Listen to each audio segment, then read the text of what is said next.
올렸네요. 그러니까 이번 대선이 마지막 선거일지도 모른다 뭐 이런 내용을 올렸기 때문에 김순덕 씨 나이가 지금 이제 권력의 중핵을 장악하고 있는 이제 586 세대에 속한 사람이지 않습니까? 요즘에 동아일보가 상당히 이제 논조가 많이 기울어졌죠. 심할 정도로. 그래서 이제 그 대열에 김순덕 대기자가 어마어마하게 이제 독설을 퍼붓지 않습니까? 그래서 이제 내가 여기 보시다시피 야 그동안 내가 뭐라고 했냐 어? 이제 와서 정신이 좀 드냐 이런 생각이 드는 겁니다. 김순덕이도 걱정했다 걱정한다 뭐 이런 이야기니까 아무튼 간에 이제 오늘 김순덕 씨 칼럼을 보고 뭐 굉장히 글을 길게 썼네요. 그걸 보고 참 제가 아유 뭐 다들 인생을 왜 이렇게 사는지 꼭 죽어봐야 죽는지를 아느냐 이야기죠. 꼭 당하고 나서 그렇게 여러분들 울고불고 야단 법석을 지냐 이야기입니다. 오늘 그 내용을 중심으로 해가지고 자 여러분 이제 오늘 이 관세를 때리게 되면은 이제 자동차 같은 경우나 자동차 부품 같은 경우에는 대체재가 많지 않습니까? 경쟁사 제품이 많기 때문에 이제 수입을 하는 수입업자 입장에서 가격을 소비자에게 전가하기가 힘든 거죠. 그러니까 일정 부분은 수입업자가 받아들이고 나머지 부분들은 또 한국의 수출업자가 일부를 흡수하는 그러니까 이제 50대 50으로 흡수한다고 하더라도 관세율 25%면 한 12% 정도가 떨어지지 않습니까? 지금의 한국의 자동차 업체나 자동차 부품업체가 경상이익률이 10%가 안 되지 않습니까? 마진의 대부분을 다 이제 관세 충격으로 돌려줘야 되는 거죠. 그러니까 이 관세가 앞으로 자동차 관세 특히 이제 한국은 근래에 자동차 부품 산업이 상당히 많이 커졌기 때문에 이게 이제 보통 일이 아닌 거죠. 그러니까 일본이 목숨 걸고 우리보다 타격이 좀 덜한데 목숨 걸고 25%를 낮추기 위해서 노력하지 않습니까? 자, 이제 오늘 이 한 경제신문에 미국 관세 때문에 수출하면 할수록 손해를 본다. 생존 위기에 몰린 한국 자산업 부품업체들이 훨씬 더 타격을 많이 받죠. 그러니까 참 이런 부분에 보게 되면은 오늘 여기 보시게 되면은 이제 현대차는 그래도 대기업이니까 한국 물량을 미국에 생산하면 되지 않습니까? 시간은 좀 걸리겠지만 그래 미국에 신축 공장들도 있고 또 가동률을 올리게 되면 얼마든지 대체를 할 수 있는 거죠. 제가 이 방송을 통해서 여러 번 말씀드린 바와 같이 결국은 한 100만 대 정도는 나갈 수밖에 없을 것 같다. 그게 이제 100만 대의 GM을 빼는 거죠. 한국 만일 25%가 관철되면은 한국의 울산에서 만들어 가지고는 경쟁력이 없는 거죠. 100만 대 정도가 갈 수밖에 없는데 통계를 보니까 뭐 정확하게 이렇게 나오네요. 현대차가 64만 대 기아차가 38만 대 그럼 두 개 합치면 얼추 100만 대가 되죠. 한국 GM이 42만 대 정도고 그러니까 아마 한국이 중장기적으로 150만 대 정도 규모가 미국으로 넘어갈 수밖에 없는 겁니다. 아무리 계산기를 누르더라도 대미 관세가 25% 자동차 왕성품과 부품업체에 때려지게 되면은 절반 정도라고 하더라도 경상이익률이 안 되기 때문에 거기에 이게 한국이 생산할 수가 없는 겁니다. 특히 이제 자동차 부품업체들이 대대적인 타격을 많이 받겠죠. 이 연도별 대미자동차 수출이 지금 143만 대, 현대 기아만 합쳐다도 100만 대를 수출하는 겁니다. 그래서 참 좋은 시대가 다 갔습니다. 좋은 시대가. 무역 환경이 완전히 바뀌어 가지고 100만 대 완성차를 만들게 되면은 100만 대의 부품업체들이 또 얼마나 고용 창출 효과가 큽니까. 그지? 그러니까 오늘 이 경제신문에서 여러분들 이렇게 딱 이야기한 것은 정확하게 100만 대 더하기 42만 대네요. 한국 GM의 42만 대. 이게 고스란히 이제 앞으로 나갈 수밖에 없을 것 같다. 그렇게 보는 거죠. 관세의 비용 증가 효과가 있지 않습니까? 경쟁이 치열한 그런 제품 시장, 수출업자가 가격을 낮춰서 시장 점유율을 유지할 수밖에 없는 거죠. 특히 이제 한국의 부품 업체들 가운데 아주 탄탄한 그런 기업들은 GM이나 포드나 아틀란티스, 지금은 클라이슬러죠. 그런 업체의 핵심 부품들을 많이 이제 납품을 하는데 그런 경우에도 가격 협상에서 이제 상당 정도를 한국의 수출업자가 감당을 해야 될 거라고요. 그러면 이제 고스란히 소비자가 약간 가격 상승으로 부담하고 수입자 딜러가 좀 부담하고 그다음에 많은 부분을 수출업자가 부담을 하겠죠. 그러니까 마진도 박한 데다가 그러니까 자동차는 마진을 줄일 수밖에 없는 거죠. 특히 자동차나 부품 시장은 대체재가 많기 때문에 수입업자는 가격 인상을 최소화하고 수출업자한테 가격 인하 압박을 넣을 수밖에 없는 거죠. 뭐 여기밖에 못 산다 이렇게 하면은 예를 들면 네덜란드의 EUB 노광 장비 회사처럼 한 회사가 만들어 팔면 가격 결정권을 갖고 있으니까 한국의 자동차나 또 자동차 부품업체들은 가격 결정력이 없지 않습니까? 그러니까 대미 수출에 지금 64만 대, 38만 대, 현대 기아차를 합치면 100만 대, 한국 GM이 42만 대. 그래도 자동차 왕성품은 좀 나은 겁니다. 현대 기아차들은 미국에 생산 기지가 있고 가동률을 높이고 생산 라인을 깔면 여러분들 그다음에 뭐 바로 생산에 들어갈 수 있으니까 그게 이제 트럼프 행정부가 추구하는 거지 않습니까? 미국 내에 판매하는 자동차는 가능하면은 현지 생산 조립 라인을 유지해 달라.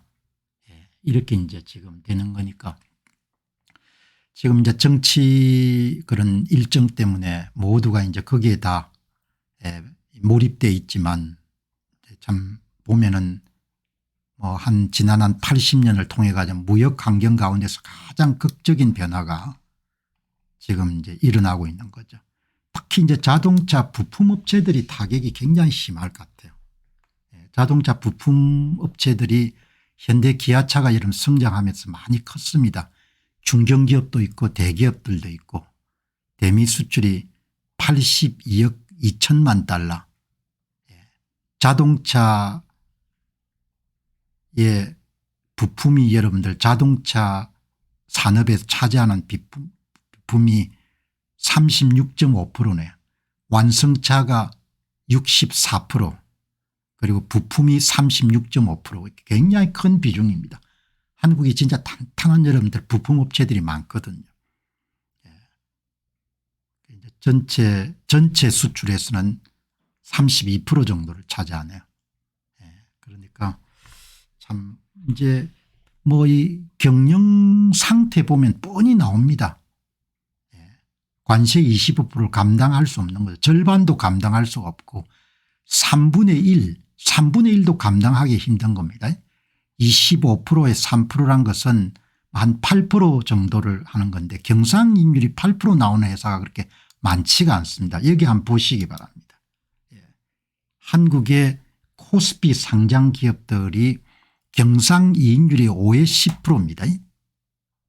코스닥 상장 기업이 3에서 8%인 겁니다.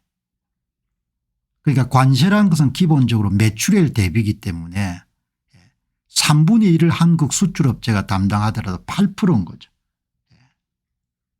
마진이 뭐 거의 다 없어지는 거죠. 원래 관세 정책의 목표가 수출국의 마진의 상당 부분을 줄여가지고 흡수하는 쪽으로 그렇게 기획을 한 거니까. 그다음 미국의 S&P 500 기업들은 경상이익률이 12.2%, 뭐 이제 그다음에 매그니피선트 7 기술주 대표주자들은 대개 26에서 30% 정도 경상이익률을 자랑하는 거죠. 그게 통상 업계에서 경상이익률 8%를 계속해서 낼 수가 있으면 상당히 괜찮은 기업이다 이렇게 이야기하거든요. 그러니까 지금 이렇게 보면은 관세의 3분의 1, 한 8% 정도를 한국의 수출업체에게 증가가 되더라도 뭐 거의 마진이 거의 없어지는 겁니다. 그게 큰일인 거죠. 그러니까 참 뭐 무역 그런 환경 자체가 너무나 이제 급변하고 있기 때문에 이런 변화가 이제 한국의 산업계에 미칠 수 있는 그런 파장이란 것은 참 어마어마한 그런 충격으로 다가올 수 있다. 이게 이제 비교적 경쟁력이 있는 자동차 완성품하고 자동차 부품업체가 이 정도니까 나머지 이제 공산품 같은 경우에는 상황이 조금 더 어렵겠죠. 한국의 기업들 실력이 딱 이렇게 드러나지 않습니까? 자, 여기 이제 오늘 참 이게 사람들이 참 좀 황당하기도 하고, 이제 대한민국의 자동차 반도체 석유화학 자동차 부품 이런 게 다 과학을 이용해 가지고 물건을 만들지 않습니까? 과학적 사고 과학적 태도 그게 이제 엔지니어링의 기반이지 않습니까? 한국 사회가 그냥 과학과 이별한 것 같아요. 과학과 이별한다는 이야기는 그냥 다시 고대 시대로 돌아가는 거죠. 과학적 사고 대신에 주술적 사고가 지배하는 그런 사회가 돼버린 거죠. 여러분들이 보시게 되면 한국이 교육 수준이 굉장히 높지 않습니까? 여기 보시게 되면 1945년도에 미군정이 한국에 진주할 당시에 한국의 문명률이 78%였거든요.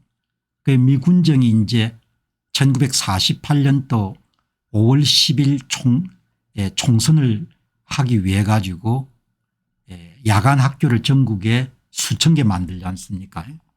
지금 이제 문명률이 1.2%입니다.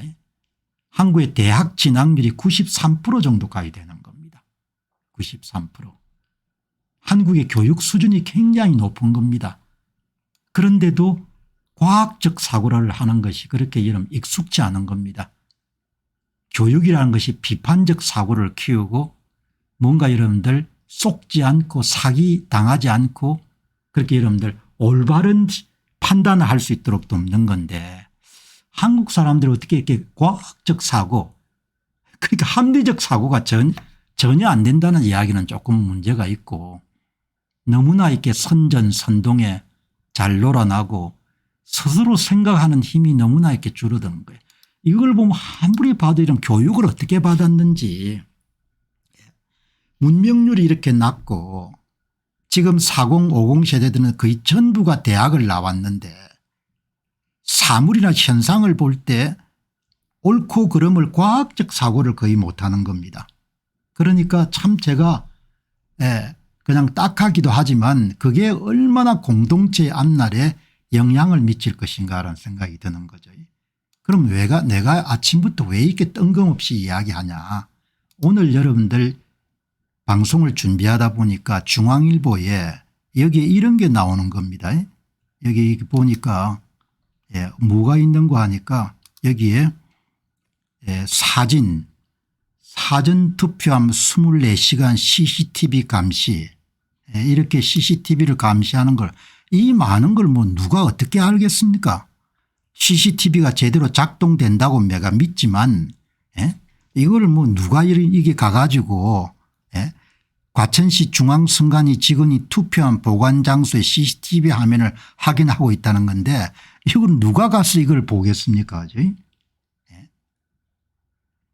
이걸 보고 내가 이 사람들이 예? 여기 보시게 되면은 투표지 꼭 본인 도장 찍어라. 예? 부정선거론자들의 카톡 진실. 투표지에 본인 도장을 찍으면은 무효표가 되죠. 예, 무효표가 되니까 이게 이제 아마 투표관리관 개인 도장을 찍는 이 투표 용지가 정품이라는 것을 인정하기, 그게 이제 와전이 돼 가지고 지금 사전투표에 여러분들 기표 도장을 찍어야 되지 그걸 찍으면 안 되지 않습니까? 자기 도장을. 이런 걸 보고 이 사람들이 어떻게 이렇게 생각을 못할까. 여러분 선거는 가장 중요한 최종 결과가 후보가 받은 득표수지 않습니까? 예를 들면 김갑동 후보가 100표를 받았고 김을동 후보가 110표를 받으면 김을동 후보가 이기는 거지 않습니까?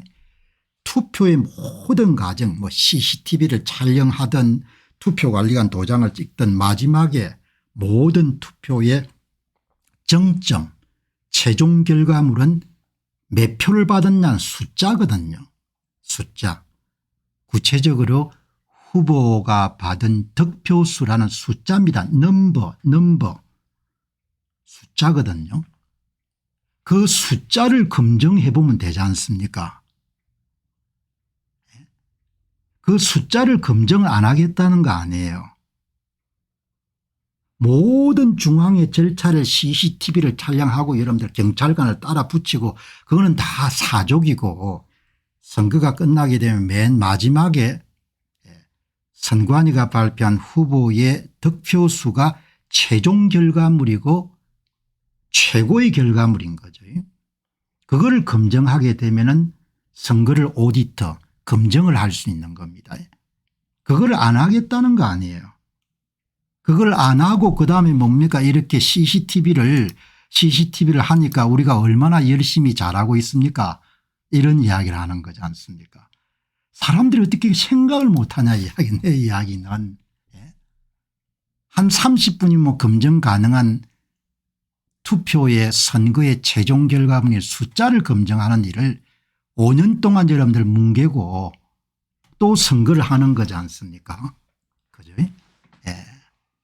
그러니까 이 대한민국 사람들은 그냥 이게 개인적으로 그냥 황당하다 이런 수준에 끝나는 게 아니고 이것 때문에 비용을 얼마나 치르겠습니까 앞으로.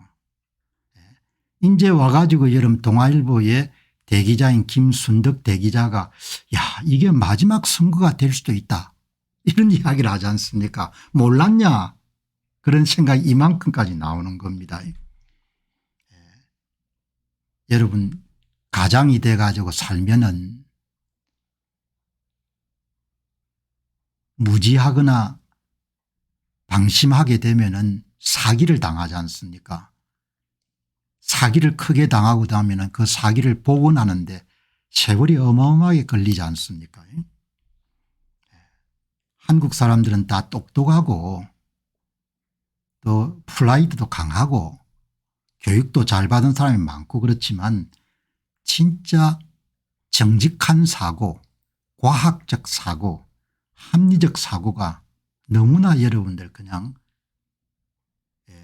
게을러 가지고 지금 여러분들 보시게 되면은 선관위가 발표한 후보의 득표수 자료를 보게 되면은 선거마다 특정 후보의 득표수에서 규칙이 발견되지 않습니까? 규칙. 선거에 나오는 숫자는 난수가 돼야 되잖아. 무작위수. 만들어진 숫지만 안 되지 않습니까? 규칙을 찾아낼 수 있다는 것은 숫자가 만들어졌다는 거 아닙니까?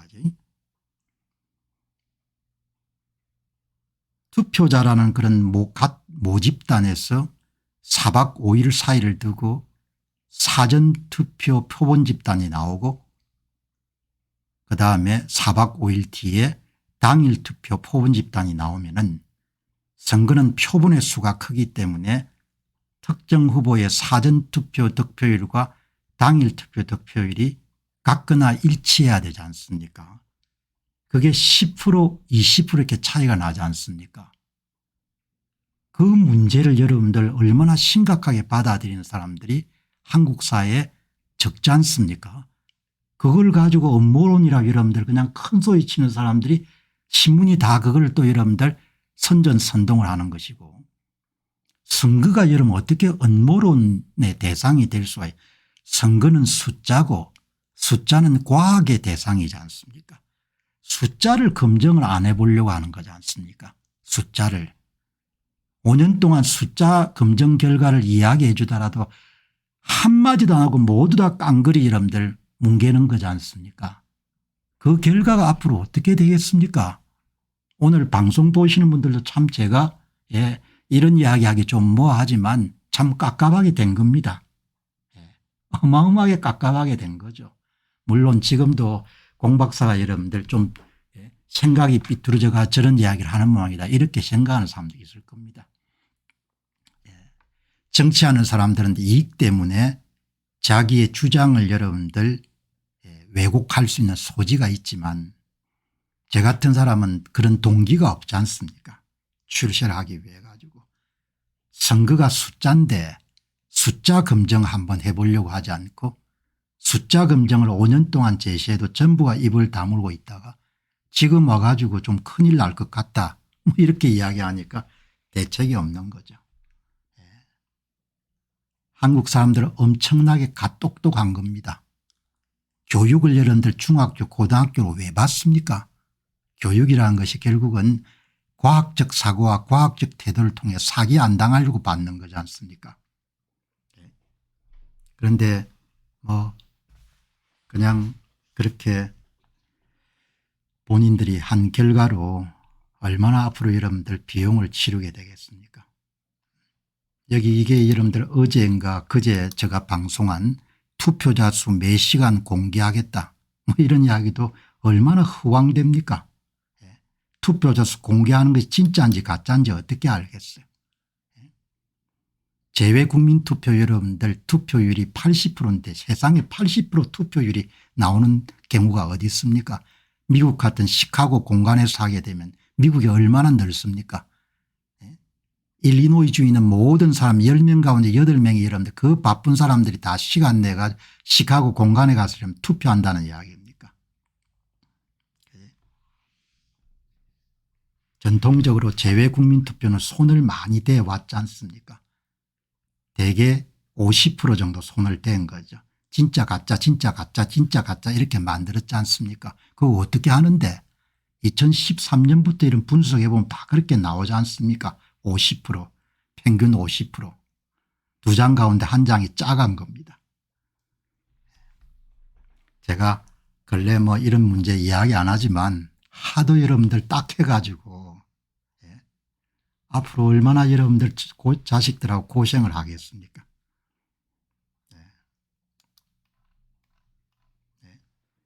미국의 여러분들 일리노이주 같으면은 한 대여섯 시간 여러분들 운전을 해야 될 겁니다. 시카고까지 가려면.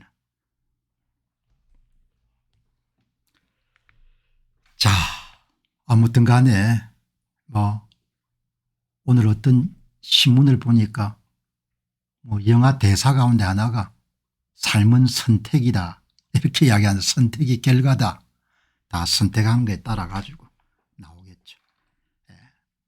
뜬금없이 김순덕 윤 대통령 탄핵시키 하는데 길길이 날뛰던 양반이지 않습니까? 이 김순덕 대기자가 좀 걱정이 되는 모양이에요. 이제 보니까 뭐 야 이거 좀 잘못하면 큰일 나겠다 이런 생각이 드는 모양입니다. 그러니까 다들 김순덕이가 어마어마하게 이런 걱정이 되는 모양이에요. 김순덕의 도발 이번이 마지막 대선일까 두려운 이유 참 딱한 사람이네요. 며칠 전에 조선일보의 양상훈 주필이 센 여러분 글을 써가지고 그 글이 새벽에는 여러분들 상당히 노출이 잘 되고는 그다음에는 어디 숨겨놨는지 찾을 수가 없는데 김순덕의 도발 이재명 더불어민주당 대통령 후보가 25일 날 재차 개헌을 공약했다. 5월 19일 밝힌 대로 대통령 4년 연임제와 국무총리 국회 추천 등 국회 권한 강화 등이 핵심이다. 대선까지는 아직 시간이 남아있어 다수 국민에게 개헌이 실감나지 않을 수 있다. 그동안 주장해오는데 쭉 가든지 안 하고 중간에 지금 와가 보니까 좀 걱정이 되는 모양이에요. 그러나 대선 국면이 이대로 흘러간다면 이재명의 대통령 당선은 곧 현실이 된다. 개헌도 그의 뜻대로 진행될 공산이 크다. 개헌을 결국 투표로 해야 되는데 투표가 여러분들 국민들이 투표하는 대로 결과가 안 나오니까. 그렇다면 우리가 알고 있는 대선은 이번이 마지막은 아닐까 두려워진다. 이런 이야기를 왜 하노? 그동안 여러분들 주구장창 뭡니까? 윤석열이 탄핵시키고 뭐죠? 뭐 방방 떨던데 그대로 계속하지. 차라리 방정맞은 노파심이었으면 다행이겠다. 글도 엄청나게 경박하게 쓰네요. 기자들과의 질의응답에서 나온 이재명의 답변이다. 간단히 뜯어본 내용은 곳곳이 지뢰밭이었다. 예. 우리가 알고 있는 대선은 이번이 마지막은 아닐까 두려워진다. 걱정하지 마세요. 선거는 계속 있을 거니까. 선거하든 말든 결과는 이미 뭐 다른 사람들이 다 결정하는 게 차이가 있는 거지. 선거는 할 거니까. 선거해야 또 뭐 몇천억 쓰고 이렇게 할 거 아닙니까?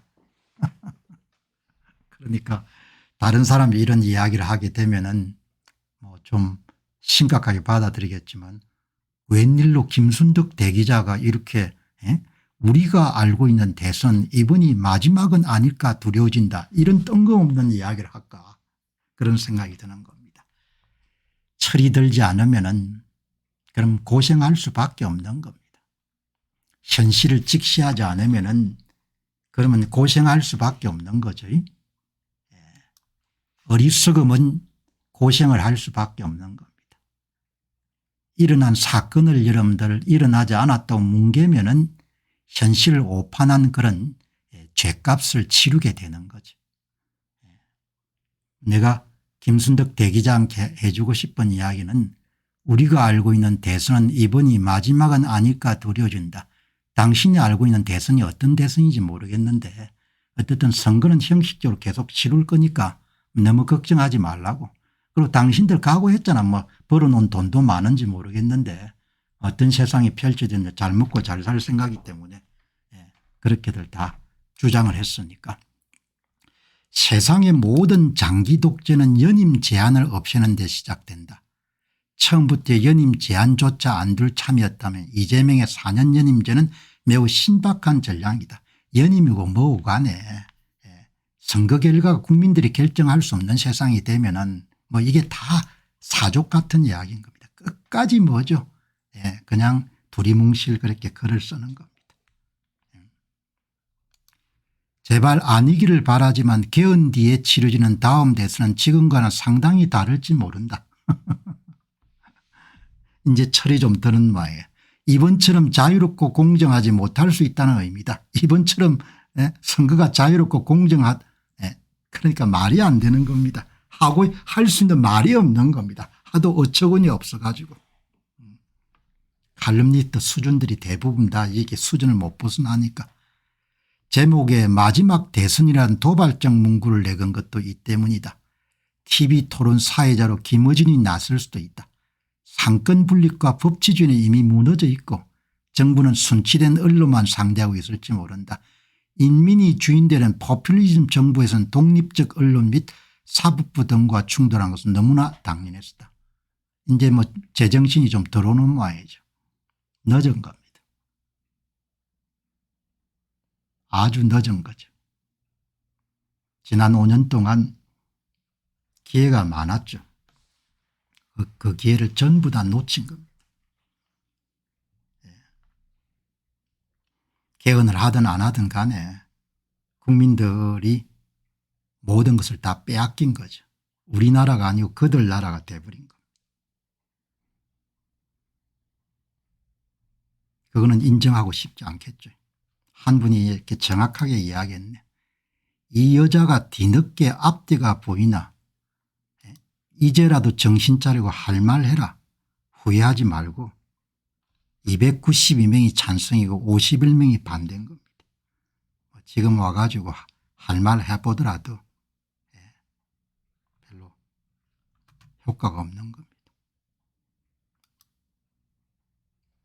이게 되는 거죠.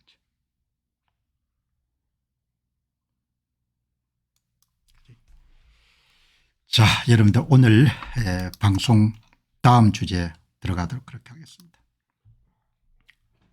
오세훈 소셜믹스, 이 양반도 가끔 가다 보면 정신 나간 이야기를 하는 것 같아요.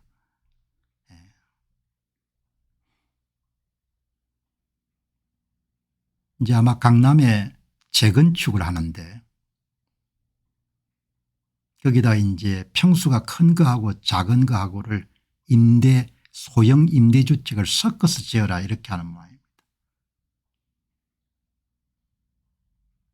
이게 참 어렵지 않습니까? 소셜 믹스라는 것이. 어느 사회를 가더라도 조닝, 부자들이 사는 지역이 있고 그다음에 조금 중산층들이 사는 지역이 있고 그다음 생활 수준이 떨어지는 사람들이 사는 지역이 있지 않습니까?